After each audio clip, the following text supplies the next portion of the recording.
The lord. Praise the lord.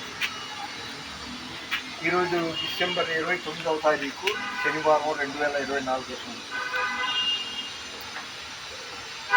2 కొరింథీ 3:17 ఆత్మ ఎక్కడ ఉండునో అక్కడ స్వాతంత్ర్యం ఉండును.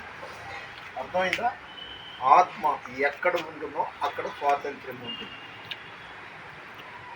నేను వెళ్ళే మార్గము నా యేసుకే తెలియును. నేను వెళ్ళే మార్గము నా యేసుకే తెలియును. శోధింపబడిన మీదట నేను సువర్ణమై మారెదను. ఏసన్న గారి శిష్యుడిని కాబట్టి ఆ బిట్టు ఒకటైనా నేను పలకడం నాకు ఆనవాయితీ అలవాటు. అయితే నేను నివసించే గృహం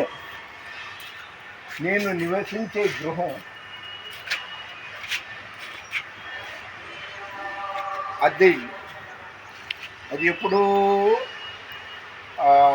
ద్వాపర యుగం నాడు కట్టిన ఇల్లు అయి ఉంటుంది. ఆ ఇంటి యజమాని ఇంత కూడా రిపేర్ చేయించదు. పైనుండి కప్పులు పెళ్ళలు ఊడి పడుతుంటుంది. కరెంటు అంతా లూజ్ కనెక్షన్. అదేవిధంగా ఆ బాత్రూమ్ అంత సరిగా ఉంటుంది. ఇక అది ఖాళీ చేసేయాలి అనుకుంటున్నాం.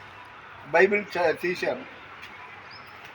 వించిమెట్లు నువ్వు పుట్టి పెరిగిన ఏరియా నువ్వు వెళ్తున్నావా? నీ స్వబుద్ధిని ఆధారం చేసుకోవద్దని సామెతల గ్రంథంలో దేవుడు నాకు మాట్లాడాడు. అంటే ఏంటి? ఇక్కడ ఏం లాభం లేదు, ఎక్కడైనా మారిపోతే రైటు, దూరంగా వెళ్ళిపోతే బాగుంటుందని దేవుని చిత్తం ఏంటో తెలుసుకోవాలి. కాబట్టి ఆయనను విచారణ చేయుడి అని కీర్తన గ్రంథంలో కూడా ఉంది. ప్రార్థన చేసుకోవాలి. ప్రభువా, నేను ఇక్కడి నుండి వేరే ఇంటికి వెళ్ళాలి అనుకుంటున్నాను, నీ చిత్తం ఏంటో నాకు తెలియచేయి అని. అక్కడ మంచో చెడో ఎలా ఉంటుందో ఇరుగేంటో పొరిగేంటో తెలియదు.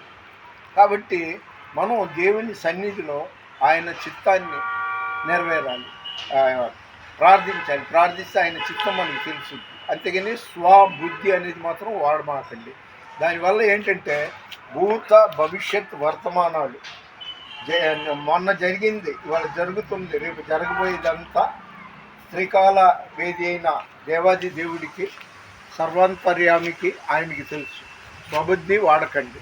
నేను ఇప్పుడు ఉన్న ఇల్లు ఖాళీ చేయాలనే ఆలోచన చాలాసార్లు వచ్చింది, కానీ ఖాళీ చేయను, ప్రార్థనలు పెడతాను.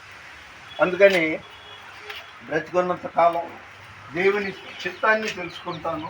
ప్రభువా, ఇలాగా అక్కడికి వెళ్ళాలనుకున్న అక్కడ పరిస్థితి, అక్కడ వాతావరణం ఏంటో నాకు తెలియదు అని ప్రార్థన చేసుకుంటే మంచిది. మన వినికిడిలో దేవుడికి కొన్ని మాటలు దీవించును గాక. దేవుని పరిచర్యలో మీ రత్నం ఫ్రాన్సిస్. God bless you.